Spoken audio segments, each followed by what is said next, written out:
जय श्री कृष्ण ज्योतिषमा तपाईहरु सम्पूर्णलाई स्वागत छ। म तपाईलाई आज कामदा एकादशी कहिले पर्छ, सम्पूर्ण मनोकामनाहरूको पूर्ति गर्न सक्ने क्षमता भएको एकादशी, यो चैत्र शुक्ल एकादशी कहिले पर्छ भन्ने विषयमा जानकारी गराउन आइरहेको छु। र म तपाईलाई सम्पूर्ण मनोकामना पूरा गर्नको लागि किन यो व्रत बस्ने भन्ने कुराको संक्षिप्त जानकारी, जसमा हाम्रा शास्त्रहरूमा व्याख्या गरिएको भगवान श्री कृष्णले युधिष्ठिरलाई दिनुभएको कथाको सारांश र ज्योतिषीय प्रयोगको बारेमा म तपाईलाई अवगत गराउने छु। र यो श्रृंखला सुरु गर्नुभन्दा अगाडि हामी सबैका आराध्य देव भगवान पशुपतिनाथलाई नमन गरेर आजको श्रृंखला अगाडि बढाउँदछु। नमः शिवाय। तपाईलाई कामदा एकादशी जुन चैत्र महिनाको शुक्ल पक्षको एकादशी तिथिमा मनाइन्छ। यो वर्ष 2081 सालको पहिलो पञ्चाङ्गगत रूपमा पहिलो एकादशी जुन कामदा एकादशी छ, यसको पञ्चाङ्ग के छ भन्ने कुरामा पहिला सरसर्ती विवेचना गरौं।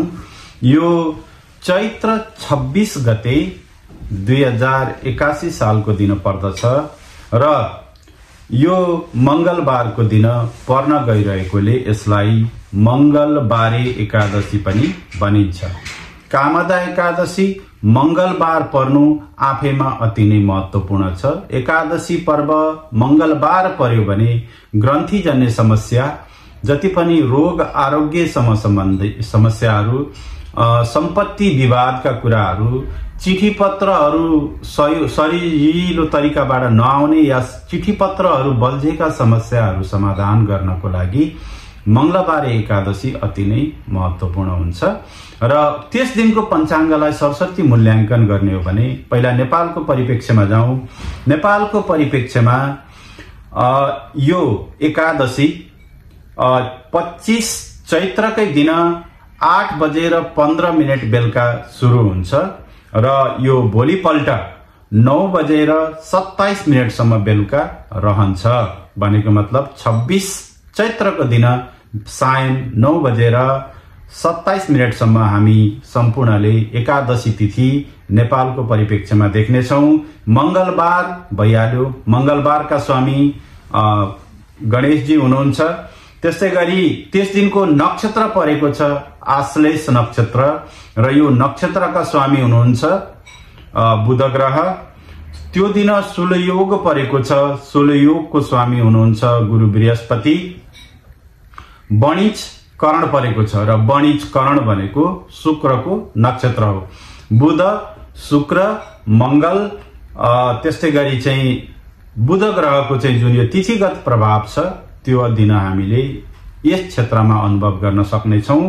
र बिहान 8:47 पछि भद्रा पनि सुरु हुनु भएकोले र बेलुका लगभग 9:27 सम्म भद्रा रहने भएकोले तिथि पूरा एकादशी सकिने बेलासम्म भद्रा पर्ने भएकोले बिहानै 8:47 भन्दा अगाडि नै एकादशीको पूजा पाठ गर्नु यो अति नै महत्त्वपूर्ण हुन जान्छ।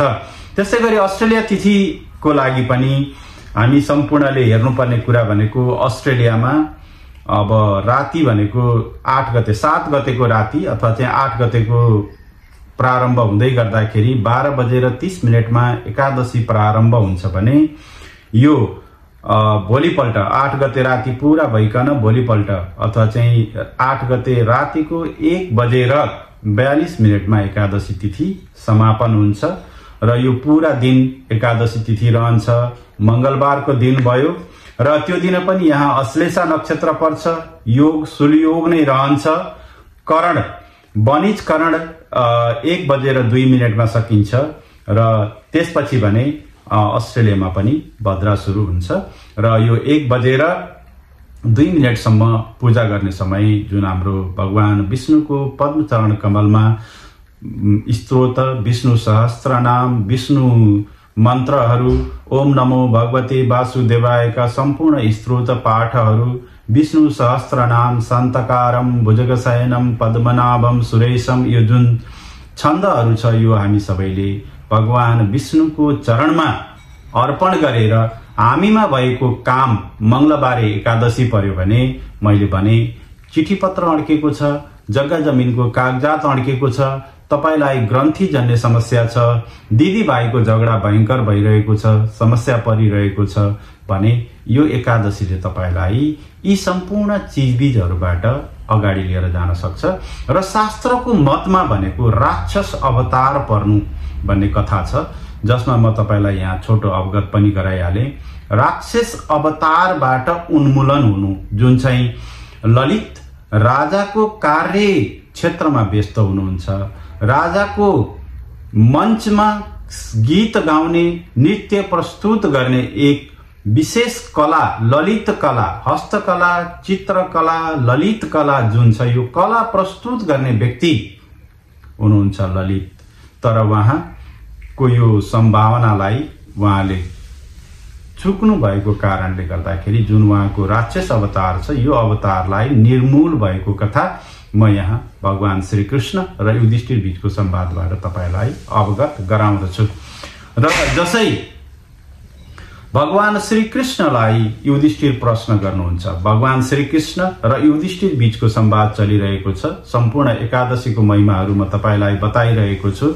र भगवान श्री कृष्ण भन्नुहुन्छ, हे देवकी नन्दन, मैले चैत्र कृष्ण एकादशीको महिमा त बुझेँ, अब चैत्र शुक्ल एकादशीलाई के नामले चिनिन्छ, यसको के महिमा छ भन्ने कुराको अवगत गराइदिनुस् भन्ने कुरा भगवान श्री कृष्णलाई युधिष्ठिर प्रश्न गर्नुहुन्छ। र युधिष्ठिर देवकी नन्दन माधव केशव अति नै भावुक भएर युधिष्ठिर धर्मराजलाई एकादशी कामदा एकादशीको महिमा बताउनुहुन्छ। र उहाँ भन्नुहुन्छ, हे राजन, यहाँ भन्दा धेरै अगाडि रत्नपुर राज्य थियो, जुन रत्नपुर राज्य भनेको सुनै सुन हीरा जवाहरातहरूले बनेको अति नै मनोरम राज्य थियो, जुन राज्य सुनको महल तुल्य सुख शयलले पूर्ण भएको राज्य थियो। तर त्यस राज्यको राज पूर्ण भनेको नागलोकमा पर्थ्यो र त्यहाँ थुप्रै नागहरूले शासन गर्थे, बसोबास गर्थे भन्ने कुराको व्याख्या भगवान श्री कृष्णले युधिष्ठिरलाई बताउनुहुन्छ। र त्यो लोकको राज्य गर्ने व्यक्ति हुनुहुन्थ्यो पुण्डरिक। पुण्डरिक अति नै क्रुद्ध, क्रोधी, रिसा स्वभावको व्यक्ति हुनुहुन्थ्यो। र उहाँले यसरी शासन गर्दै जाँदाखेरि उहाँको सभामा नृत्य गर्ने व्यक्तिहरू आउनुहुन्थ्यो। धेरै यक्ष गन्धर्वहरू बाजा बजाउँथे भने अप्सराहरूले आएर नाचगान प्रस्तुत गर्दथे। यसरी नै राज्यको व्यवस्थापन चलिरहेको थियो। तर एक दिन के गर्नुभयो भने त्यो राज्यमा ठूलो समारोहको आयोजना गरिएको थियो र त्यो राज्यको समारोहमा ललितले नृत्य प्रस्तुत गर्ने, आफ्नो प्रस्तुति प्रस्तुत गर्ने जिम्मा पाएका थिए। र ललिताको प्रेममा अति नै मुग्ध भएकोले, अति नै समर्पित भएकोले जुन बाजा बजाउने कार्य थियो, जुन नृत्य प्रस्तुत गर्ने कार्य थियो, जुन संगीत प्रस्तुत गर्ने कार्य थियो, घरिघरि ललित तालबाट चुक्दै गइरहनु भएको थियो। बजाउँदै जानुहुन्थ्यो, तालबाट चुक्दै जानुहुन्थ्यो र यो कुरा कर्कोटक नागले थाहा पाइहाल्नुभयो र पुण्डरिक समक्ष प्रस्तुत गरिदिनु भयो। र पुण्डरिकले जसै यो कुरा चाल पाउनुभयो, यत्रो ठूलो भद्र ठूलो सभामा संगीतको ताल बिगार्नु, सभा बिगार्नु, यहाँ उपस्थित सम्पूर्णको मनोरञ्जन पूर्ण वातावरणलाई बिगारेको हुनाले अति नै क्रोधित भएर पुण्डरिकले ललितलाई श्राप दिनुभयो र राक्षस भइजाओस् भनिसकेपछि उसको अनुहार ललितको पूर्ण शरीर अथवा अनुहार नै बदलिँदै बदलिँदै बदलिँदै राक्षस स्वरूपी हुन गयो। जब ललितलाई भेटिन् अति नै दुखी भइन् र यसको उपायको तर्फ खोजी गर्न थालिन् र जसै ललिताले यी उपाय के गर्ने भन्ने विषयमा खोजी गर्दै गइसकेपछि एक दिन ऋषि आश्रममा पुगिन् र ऋषि आश्रममा पुगिसकेपछि ऋषिले ललितालाई आउँदो चैत्र शुक्ल एकादशी कामदा एकादशी हो, त्यो दिनको एकादशी नियम पूर्वक पालना गर्नु र त्यो एकादशीको जुन पुण्य फल छ त्यो पुण्य फल ललितको नाममा समर्पण गरिदिनु भन्ने जस्तै गरी ललिताले पनि चैत्र शुक्ल एकादशीको दिन व्रत तथा महिमाको सम्पूर्ण भावहरू पारित गरी भगवान विष्णुको ध्यान गरिरहेर जुन सम्पूर्ण व्रत फल प्रदान प्राप्त गरिन्। त्यो व्रत फल अन्तिममा ललितको पुण्य कार्यको लागि उहाँले जसै समर्पित गरिदिन्, ललितको जुन राक्षसी स्वभाव थियो त्यो स्वभाव त्यो अनुहार बदलिएर पुनः पूर्व स्वरूपमा आउनुभयो र उहाँलाई यो अवस्थाबाट के भयो, मुक्ति भयो भन्ने कथाको सारांश भगवान श्रीकृष्ण युधिष्ठिरलाई बताउनुहुन्छ र ऋषि व्यास ऋषि भागवत पुराणमा लेख्नुहुन्छ र मेरो गुरु मलाई बताउनुहुन्छ। यसरी नैम्य सारणी क्षेत्रहरूमा सौनका ऋषि प्रणालीमा सौनकाजी ऋषिहरू पनि यो व्याख्या गर्नुहुन्छ र मैले आज यो पावन घडी प्राप्त गरेर जसले यो कथा सुन्ला, जसले यो कथाको मर्म आफन्तहरूमा बाँड्ला, उनीहरूलाई पनि एकादशीको व्रत गरे तुल्य फल मिल्छ भन्ने कुराको व्याख्या शास्त्रहरूमा गरेको प्रशस्त पाइन्छ। र यसलाई ज्योतिषीय तर्कबाट हेर्ने हो भने अहिले विद्यमान समयमा यो अधिक मास नचल्दाखेरि सूर्यको सञ्चरण रेवती नक्षत्रमा हुन्छ। रेवती नक्षत्रलाई गण्डान्त नक्षत्र भनिन्छ। रेवतीको पहिलो अक्षर आर लेटर हुन्छ, जस कारणले गर्दाखेरि ज्योतिषीय शास्त्रमा रत्नपुर भन्नुको अर्थ के हुन्छ भने जहाँ रत्नहरू प्रशस्त मात्रामा छन्, यहाँ रत्नहरू प्राप्त छन्, यो लोकको व्याख्या अति नै सुन्दर छ भन्ने हो। र मीन राशिको यो रेवती नक्षत्रको जुन क्षेत्र छ त्यो अति नै मनोरम, सुन्दर, गायनपूर्ण, संगीतपूर्ण, ललित कलापूर्ण अथवा चाहिँ तपाईले जहाजमा हिड्ने क्रुजपूर्ण जुन मनोरम क्षेत्र हुन्छ, यसलाई रेवती नक्षत्रले प्रस्तुत गर्ने गर्छ। र चन्द्रमाको सञ्चरण जुन छ आश्लेषा नक्षत्रमा हुँदै गर्छ र सूर्यदेखि चन्द्रमा पंचम अथवा सूर्यदेखि चन्द्रमाको स्थिति भनेको पंचम स्थानमा छ भने चन्द्रमादेखि सूर्यको स्थान भनेको नवपञ्चम छ। यो नवपञ्चम जुन राजयोगको फल छ त्यहाँ के गरिरहनु भएको छ, पुण्डरीकले राज्य गरिरहनु भएको छ र पुण्डरीकको जुन शासन व्यवस्था छ, जुन राज्य व्यवस्था छ त्यो अति नै धनी धनाढ्य सम्पूर्ण हीरा जवाहरातले परिपूर्ण भएको क्षेत्र छ। यो अति नै मनोरमपूर्ण क्षेत्र हो भन्ने कुराको व्याख्या यो शास्त्रले इंकित गरिरहेको छ।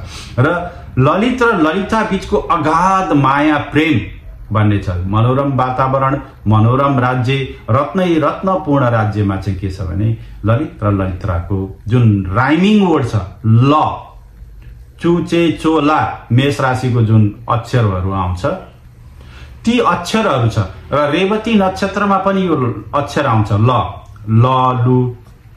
यो रेवती नक्षत्रको र आश्विनी नक्षत्रको जुन नामहरू छ ती नामहरू यसमा व्याख्या गरिएको छ। र कर्कोटक भन्ने जुन यो आश्लेषा नक्षत्रका जुन देवताहरू हुनुहुन्छ उहाँहरू नाग नै हुनुहुन्छ।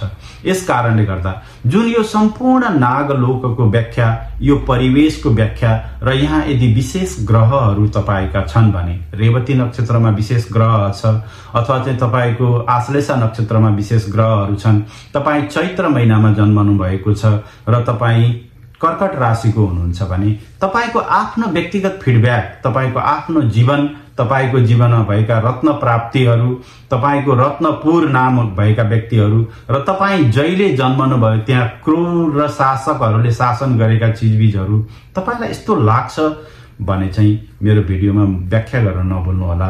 र यो ज्योतिषीय एक सामान्य तर्क हो, यसको लेभल 2, 3, 4 लेभलमा व्याख्या हुन सक्छ र मैले यो सूत्र बनाइसकेको छु कतिपय कुराहरू र यो कुराहरू मैले तपाईलाई यहाँ बुझाउन पनि सक्दिन। र यो एकादशीको पावन घडीमा यदि तपाई चैत्र महिनाको जन्म, कर्कट राशि हुनुहुन्छ र या सिंह राशिको हुनुहुन्छ, चैत्र महिनाको जन्म सिंह राशिको हुनुहुन्छ भने पनि तपाईलाई यो व्रतले अति नै पुण्य फल प्राप्त गर्छ। अति नै धेरै समस्याबाट अहिले त अब जुझ्ने बेलै पनि हो, जुधिरहनु भएको छ भने यो एकादशी सँगसँगै पूर्णिमासम्मको समय अति नै महत्त्वपूर्ण पनि छ। यो बेलाको समय अति नै अप्ठ्यारो छ। लगभग अब यो अप्रिल 3 गतेदेखि 10 दिन भनेको अप्रिल 13 सम्मको समय, जबसम्म सूर्य मेष राशि प्रवेश गर्नुहुन्न तबसम्म अति नै ठुलो दुर्योगहरू यो ब्रह्माण्डमा बनिरहेका छन्। र हामी यो 2081 लाई छोडेर 82 को सूर्य चक्रमा परिवर्तन हुन जाँदै गर्दाखेरिको यो पहिलो एकादशी हो। र यो एकादशी माताले भगवान विष्णुले सम्पूर्ण हामी पृथ्वीवासीहरूलाई प्रदान गर्न सक्ने जति पनि अनुकम्पा छ, जति पनि कृपा छ, यो हामी सम्पूर्णलाई प्राप्त होस् भन्दै आजको एकादशी सर्वे भवन्तु सुखिनः सर्वे सन्तु निरामयाको भाव राखेर यही टुङ्ग्याउँछु। मेरो भिडियो तपाईलाई मन पर्छ भने लाइक, शेयर र कमेन्ट गर्न नभुल्नुहोला। तपाईहरुको जिज्ञासा, विचार, सुझावले नै मलाई यसमा अझ तपाईहरुले बुझिरहनु भएको छ भन्ने कुराको फिडब्याक मिल्नेछ। र तपाईहरुकै अथाह मायाले जुन तपाईहरुले लाइक, सब्स्क्राइब र फिडब्याकहरु दिइरहनु भएको छ, यही मायाले नै मैले थप भिडियोहरु बनाइरहेको पनि छु भन्दै आजको भिडियो यही टुङ्ग्याउँछु। जय श्री